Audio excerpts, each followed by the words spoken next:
नमस्कार मित्रांनो, लघवी करताना जर तुम्हाला पांढरा फेस दिसत असेल आणि तो लगेच निघून जात नसेल तर हे दुर्लक्ष करण्यासारखं अजिबात नाही. आजच्या या व्हिडिओमध्ये आपण सविस्तर जाणून घेणार आहोत.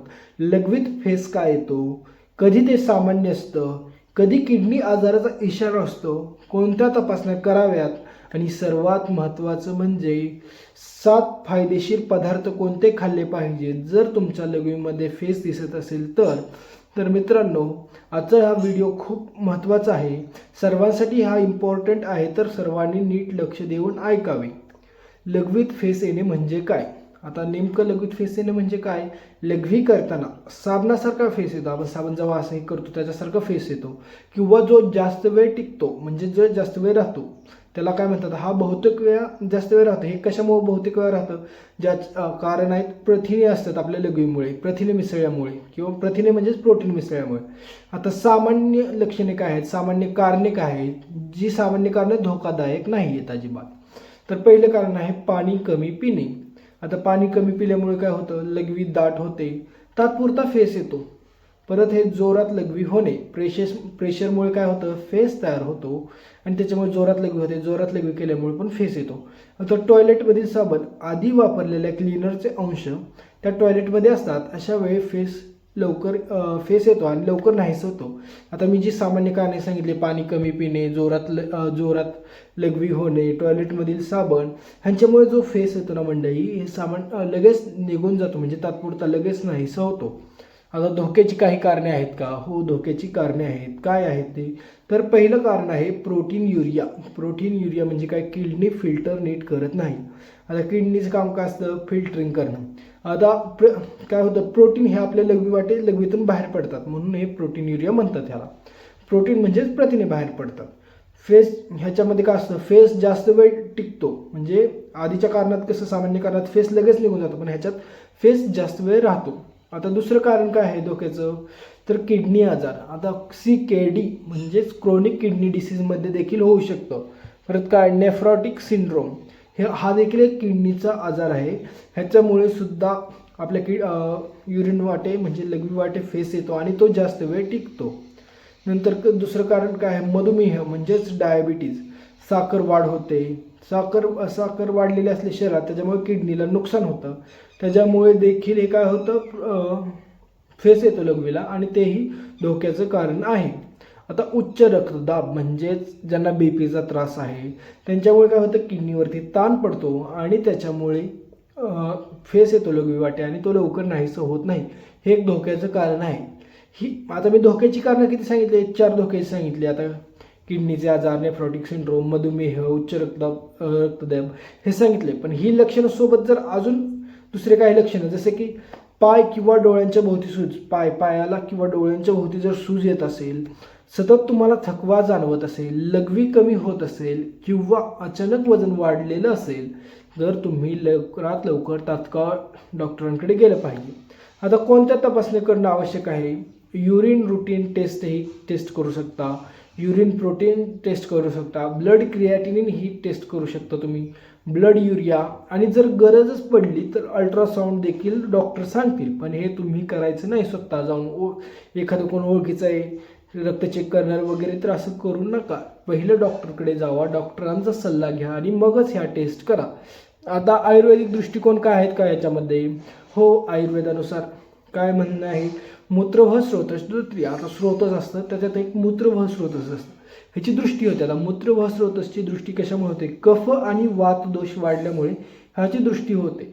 आता ह्याचं कारण काय सांगतं आयुर्वेदानुसार? चुकीचा आहार, म्हणजे आपण काही बरोबर खात नाही, म्हणजे चुकीचं खातोय, जे आपण नाही खाल्लं पाहिजे, आणि कमी पाणी पिणे, जास्त मीठ व तिखट पदार्थ खाल्ल्यामुळे काय होतं, हे सगळं होतं. मूत्रवाह स्रोतस दृष्टी होते आणि मूत्रवाह स्रोतस दृष्टी झाल्यानंतर ह्या आजार होतात. म्हणजे लघवी वाटे फेस जास्त लघवी केल्यानंतर फेस जास्त दिसतो तिथं आणि लवकर तो नाहीसा होत नाही. आता किडनीसाठी खूप फायदेशीर असे 7 पदार्थ सांगतो मी तुम्हाला. पहिला आहे दुधी भोपळा. आता दुधी भोपळा सगळ्यांना माहिती आहे, सहजासहजी उपलब्ध आहे आपल्या सर्वांकडे, सगळीकडे. तर ह्याच्यामुळे काय होतं मंडळी, किडनी ही काय राहते, स्वच्छ ठेवतो किडनीला. सूज, आणि ह्याच्यामुळे दुधी भोपळा खाल्ल्यानंतर सूज आणि जळजळ कमी होते. हे तुम्ही कसं खाऊ शकता? दुधी भोपळा भाजी बनवून खाऊ शकता किंवा ह्याचा रस पिऊ शकता. किती वेळा केलं पाहिजे? आठवड्यातून 2-3 वेळा भाजी बनवून खाल्लेलं चांगलंच आहे, फायद्याचं. परत केळी खाऊ शकता, पण किती खायची? मर्यादित प्रमाणात खावा. म्हणजे केळी खूप जास्त खाऊ नका. मॅक्झिमम 2 केळी खावा, तेही दिवसातून 2 केळी. आता मी केळी तुम्हाला कधी खायची, कशी खायची याच्यावरती एक शॉर्ट व्हिडिओ बनवलेला आहे मित्रांनो. त्या व्हिडिओला जास्त व्ह्यू गेल्या होत्या. तुम्हाला जर त्या केळीविषयी माहिती पाहिजे असेल तर कृपया चॅनलवरती जाऊन तो व्हिडिओ नक्की बघा. आता केळी खाल्ल्यानंतर फायदे काय होतं? जर हातावर, पायावर, डोळ्यांच्या भोवती जर सूज आलेली असेल तर ती सूज कमी करायला केळी मदत करते. जास्त किडनी आजारात डॉक्टरांचा सल्ला आवश्यक आहे, पण खूपच जास्त होत असेल तर डॉक्टरांना नक्की दाखवा तुम्ही. कारण मी आधीच सांगितलेलं आहे, हातावर पायावरती सूज आलं हे धोक्याचं लक्षण आहे, डॉक्टरांकडे गेलं पाहिजे. परत तुम्ही अजून काय करू शकता? तांदळाचं पेय करून पिऊ शकता. तांदळाचं वेगवेगळे कसं बनवतात तर तुम्हाला माहितीच आहे. जर तुम्हाला एखादं मी सांगायचं वाटत असेल आयुर्वेदिक दृष्टिकोनातून तर स्वच्छ तांदूळ धुवा, 1 कप तांदूळ घ्या, 14 कप पाणी टाका त्यात आणि ते काय करायचं?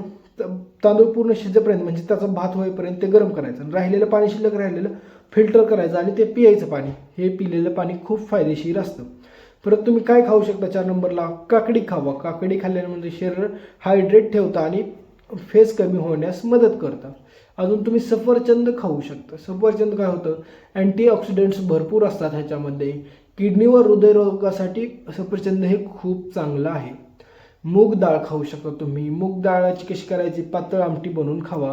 ह्याच्यात काय असतं? सुरक्षित प्रथिने असतात. प्रोटीन असतं, पण ते चांगले प्रोटीन असतात. जड डाळींपेक्षा चांगले, कारण हे पचायला पण सोपं असतं आणि बाकीच्या जड डाळ आहेत पचायला त्याच्यापेक्षा हे चांगलंच आहे. आता कोमट पाणी किडनी फिल्ट्रेशन सुधारते कोमट पाणी पिल्यामुळे, आणि दिवसभर थोडे थोडे प्या, जास्त पिऊ नका कोमट पाणी. पाणी भरपूर पिलं पाहिजे, पण कोमट पाणी भरपूर पिऊ नका. आता मी जर तुम्हाला कोमट पाणी पिण्याचे फायदे माहिती करून घ्यायचे असतील तर चॅनलवरती एक शॉर्ट व्हिडिओ टाकला आहे, तो नक्की तुम्ही जाऊन बघू शकता. आता तुम्ही कोणते पदार्थ टाळले पाहिजेत? जर किडनी तुम्हाला त्रास होत असेल तर जास्त मिठाचे पदार्थ खाऊ नका. जास्त पॅकेज्ड फूड, चिप्स, कुरकुरे वगैरे टाळा. जिम प्रोटीन घेत असाल, जिम सप्लिमेंट्स घेत असाल तर ते कमी केले पाहिजेत किंवा टाळले पाहिजेत.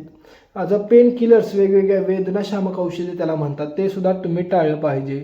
जर दारू व धूम्रपान करत असाल तुम्ही, ते बंद करा. कधीही तात्काळ डॉक्टरांकडे जावे.